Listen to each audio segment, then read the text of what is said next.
En la parte anterior de la clase analizamos el tratamiento del suelo como método de control del damping off mediante esterilización por calor. Ahora vamos a ver otros métodos de control.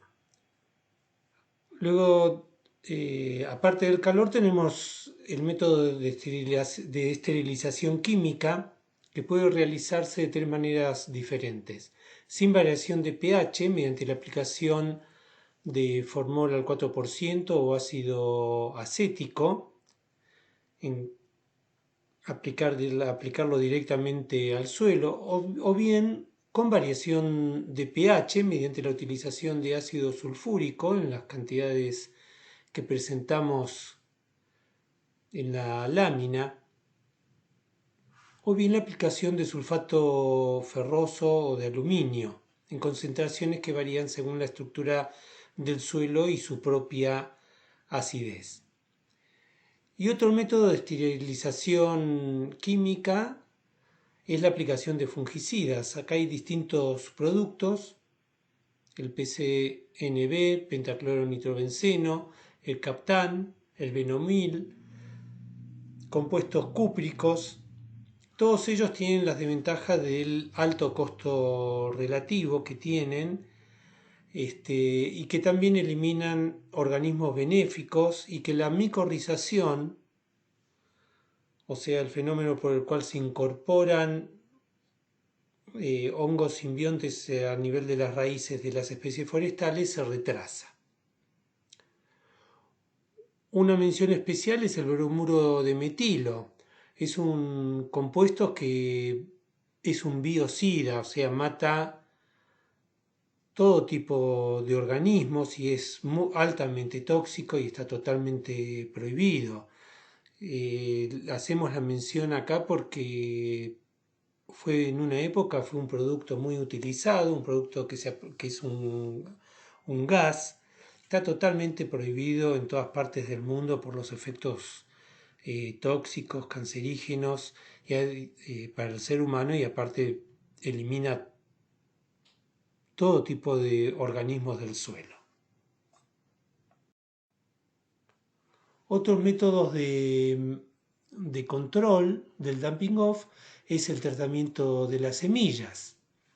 Ya mencionamos la protección preventiva que se realiza mediante la aplicación de fungicidas, sobre el tegumento de las semillas, o bien cuando uno adquiere semillas que no están curadas, o sea, protegidas mediante fungicidas, se puede hacer una esterilización superficial, ya sea con agua oxigenada o con hipoclorito al 10%. De esta manera limpiamos la superficie externa de las semillas. Ya mencionamos que en el caso de la curación con fungicidas, el efecto de los fungicidas es altamente localizado. Cuando comienza a germinar la planta, o sea, cuando germina la semilla y empieza a formarse la plántula, los tejidos nuevos no están protegidos, ¿sí? Porque los fungicidas no se diseminan, no difunden en el suelo. La protección es localizada para eliminar exclusivamente la flora fúngica que está sobre los tegumentos. Otro método de control son los manejos culturales. Ya mencionamos algunos de ellos, y consisten en las camas elevadas, en el vivero a raíz desnuda, los suelos con buen drenaje, suelos de esas camas, mantener un pH menor a 6, concentraciones de nitrógeno baja hasta por lo menos las primeras 6 semanas de la emergencia, con el fin de evitar la formación de plántulas sumamente turgentes que son sumamente atractivas desde el punto nutricional por parte de los posibles agentes patógenos que hay en el suelo. Realizar siembras poco densas, controlar la irrigación Y relacionado con la concentración de nitrógeno a aplicar, esta es la aplicación de abono y agregados de rastrojos previamente evaluada, ensayada y luego controlada en el momento de la aplicación. Esto es un aprendizaje que quizás lleva 2 o 3 años o 2 o 3 ciclos productivos, pero que son necesarios cuando uno inicia un vivero.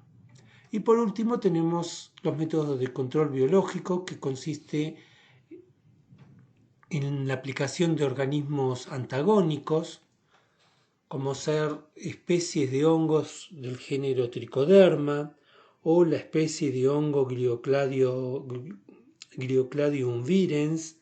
Son 2 grupos de hongos que son parásitos eventuales de los Fusarium y de otros organismos patógenos que hay en el suelo. Entonces su aplicación en forma de conidios que se venden comercialmente permite disminuir la población de los organismos patógenos.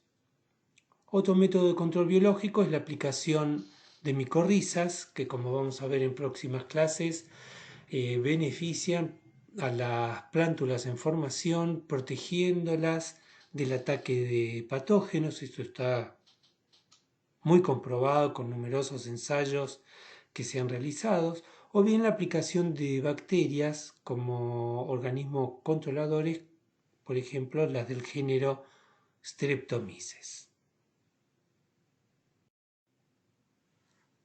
Todos los métodos de control que hemos mencionado hasta ahora se integran en lo que llamamos el manejo integrado de enfermedades. Y en las próximas láminas, que las vamos a pasar rápidamente, pero ustedes deténganse a leerlas y a repasarlas, vamos a pasar por los distintos tipos de métodos, como los mencionamos antes, pero integrados, aplicados en forma integral en lo que llamamos el manejo integrado de las enfermedades. Es la aplicación de distintas estrategias para lograr como resultado final la eliminación o el control efectivo, en este caso, de las enfermedades de dumping off o asociadas con el dumping off. Entonces tenemos los métodos preventivos y culturales, más métodos culturales de control,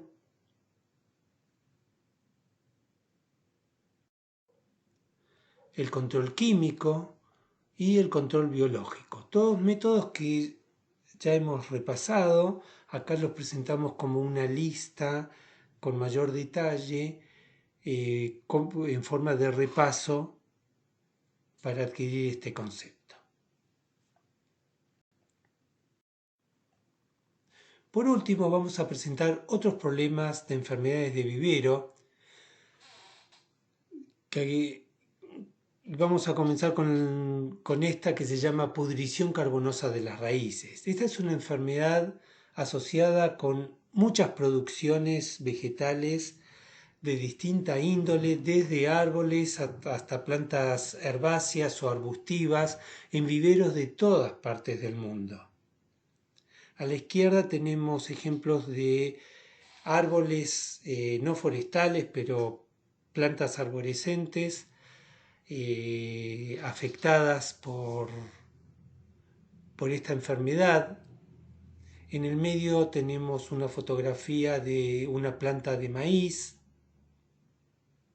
y a la derecha una planta, no sé de qué especie, que manifiestan los síntomas y junto con esto el signo de lo que constituye la pudrición carbonosa de las raíces. Es una enfermedad en donde las raíces se ven atacadas por un patógeno que se llama Macrofomina fasciolina. Este patógeno infecta las raíces a nivel subcortical y asciende por el tallo, y el micelio del patógeno ataca las raíces que se vuelven inefectivas, razón por la cual la planta manifiesta síntomas de necrosis, de secamiento, que es el síntoma principal que a uno le llama la atención. Esta enfermedad fue descripta para plantaciones de pino taeda y pino elioti en la provincia de Misiones hace varios años. Y es un ejemplo de la gran variedad de plantas que pueden ser atacadas por este patógeno. De hecho, el nombre del patógeno Phaseolina hace referencia a que fue descrito originalmente en plantas de poroto. Y acá la estudiamos para plantas, para especies forestales. Entonces, parte del síntoma es el secamiento de la planta, como vemos a la izquierda en la figura A, en específico, la planta se seca. Este secamiento se produce por la pudrición del sistema radical y de la parte inferior del tallo, como observamos en las fotografías del centro y de la derecha. Y cuando levantamos la corteza del fuste del árbol, observamos que la albura está coloreada de color negro debido a la presencia del patógeno. Justamente este patógeno lo que hace al ir deteriorando las raíces, como observamos en la fotografía de la izquierda, va produciendo como estructura propia del patógeno unas estructuras más o menos globosas de color negros que son los esclerosios. Estos esclerosios son masas de micelio sumamente compactadas y con forma más o menos globosa o irregularmente globosas, y que son estructuras que forma el patógeno y que son de resistencia.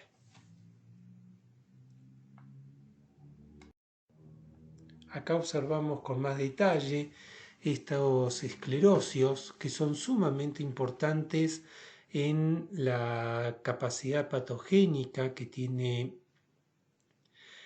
este organismo, dado que se producen en gran cantidad. No son esporas, no son fructificaciones, son estructuras estériles en el sentido de que no forman esporas de ningún tipo, ni sexuales ni asexuales, sino que son, como dijimos y como ya lo vimos en otra clase, son pelotas de micelio altamente compactadas y recubiertas por hifas. Externamente están recubiertas por hifas cuyas paredes son oscuras, por eso adquieren esa coloración negra que le dan a la enfermedad el nombre, porque cuando uno inspecciona las raíces, observa justamente esta masa que decimos de aspecto carbonoso, que se correlaciona o corresponde a la gran cantidad de esclerosios que forma el patógeno. El micelio de este patógeno infecta a la planta y crece subcorticalmente debajo de la corteza, atacando la albura, y en ella misma se forman estos esclerosios. Acá observamos un detalle de estos mismos esclerosios arriba a la izquierda y los mismos producidos en cultivo cuando uno cultiva el patógeno. Este patógeno también forma estructuras reproductivas asexuales, que es un picnidio. Justamente este picnidio, estas estructuras, corresponden al género y la especie Macrophomina fasciolina. Es un deuteromicete, clase Coelomycetes, y filogenéticamente corresponden a los ascomicetes, un orden que se llama Botiosphaerales y que tiene gran cantidad de organismos patógenos. En la figura D observamos un detalle de las células conidiógenas y de los conidios en detalle. Y al centro observamos los esclerosios formados en cultivo.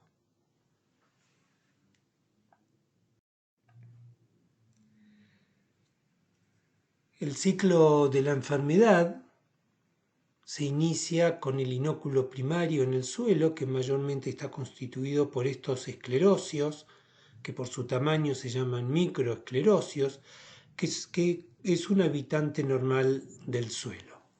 Estos microesclerosios, en contacto con las raíces, germinan.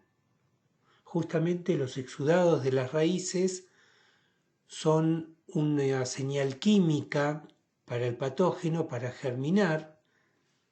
El patógeno reconoce estos exudados y al germinar el micelio infecta las raíces y comienza a crecer subcorticalmente, atacando la albura.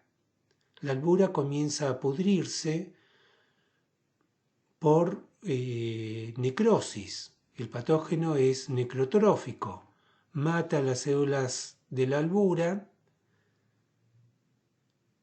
y el micelio sigue avanzando, creciendo, y a la vez que lo hace forma gran cantidad de microesclerosios. A medida que se desarrolla este ataque a la albura de las raíces, la planta comienza a manifestar los síntomas de desecamiento, dado que las raíces y la base del tallo se vuelven inactivas, justamente por efecto del patógeno. Cuando muere la planta, todos estos microesclerosios quedan en el suelo y eventualmente son llevados como unidades de dispersión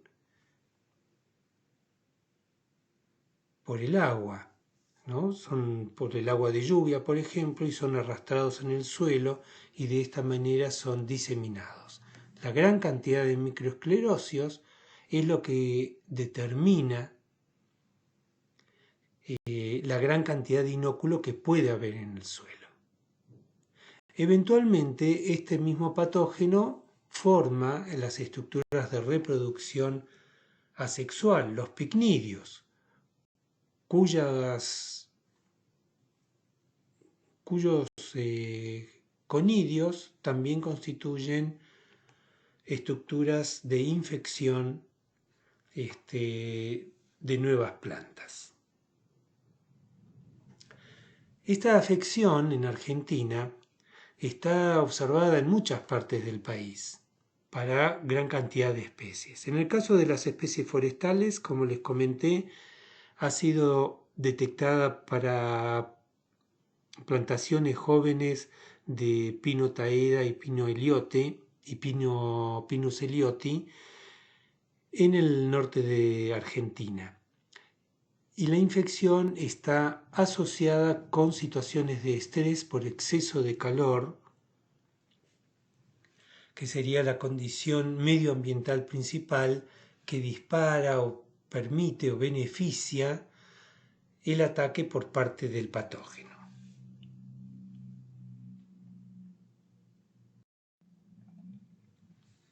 Por último, vamos a ver otra enfermedad típica de vivero, que es el moho gris.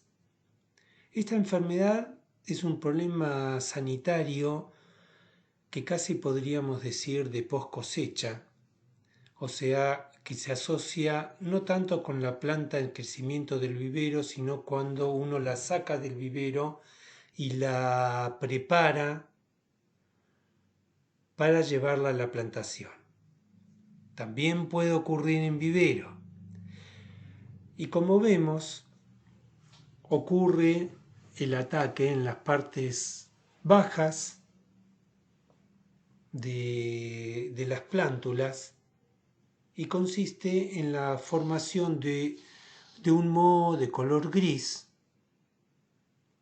sobre la planta, moho o patógeno, mejor dicho, que ataca las partes de la planta que están en condiciones fuertemente de mucha humedad.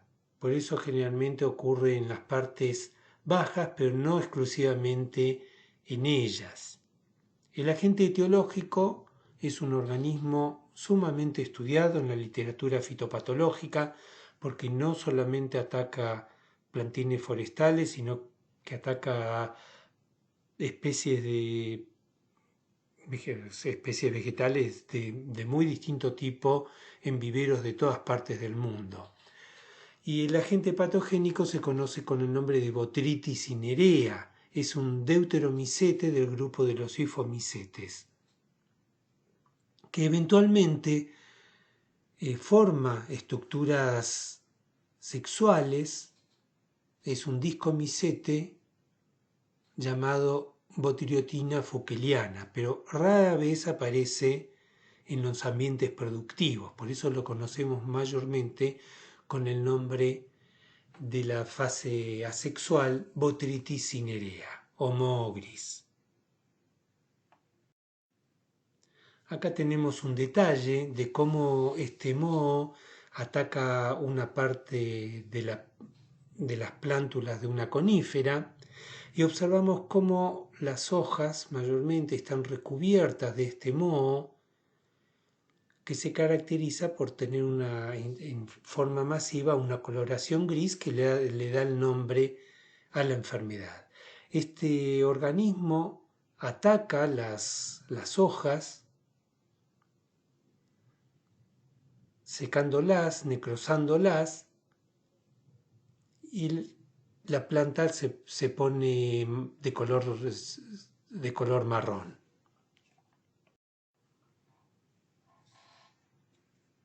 También puede atacar otras partes de la planta, como observamos acá en plantines de ciprés de la cordillera, del vivero de la universidad, donde es la parte aérea superior la que se ve afectada. Observamos el ápice vegetativo atacado por el patógeno a tal punto que la planta, ustedes ven que formó otro ápice de crecimiento para reemplazar el que se murió. Cuando uno analiza al microscopio este moho gris, se caracteriza por formar conidióforos que se ramifican hasta formar estructuras con forma de vesícula alrededor de las cuales se disponen las esporas, los conidios, en gran cantidad. Botrytis está considerado un patógeno débil en el sentido de que solamente ataca las plantas en condiciones de estrés de la planta. Pueden ser un estrés, por ejemplo, por frío, como ocurrió con las plantas de ciprés de la cordillera que vemos en la fotografía, o puede ser por condiciones de excesiva humedad, como vimos en las fotografías anteriores.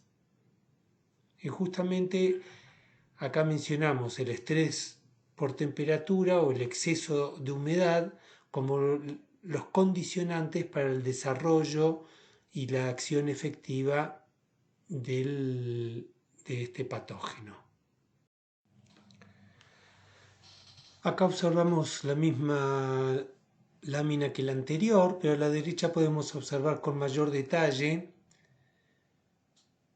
el síntoma, el daño producido en el ápice de crecimiento, y también observamos como el color grisáceo del signo que justamente le da el nombre a la enfermedad. ¿Sí? No está en este caso referido al síntoma, sino está referido al signo que tiene esta coloración grisácea en aspecto macroscópico.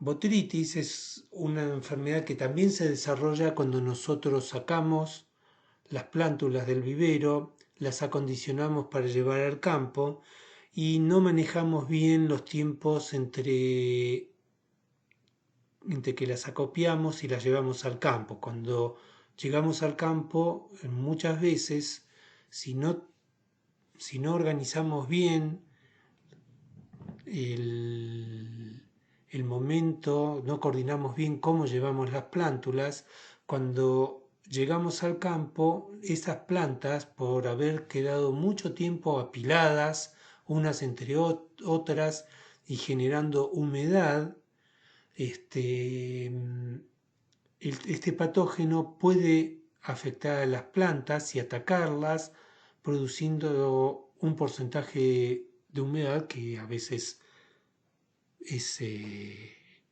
muy dañino. El método de control de este patógeno, por todo lo que dijimos, es exclusivamente por un manejo adecuado. Una vez que está instalado en la planta, por más que apliquemos fungicidas, no lo vamos a poder controlar.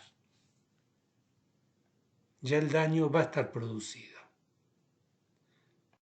Por último, mostramos un detalle de cómo es microscópicamente Botrytis cinerea con estos conidióforos alargados y que finalmente se ramifican produciendo cabezuelas, como vemos en la figura D, cabezuelas alrededor de las cuales se forman gran cantidad de conidios.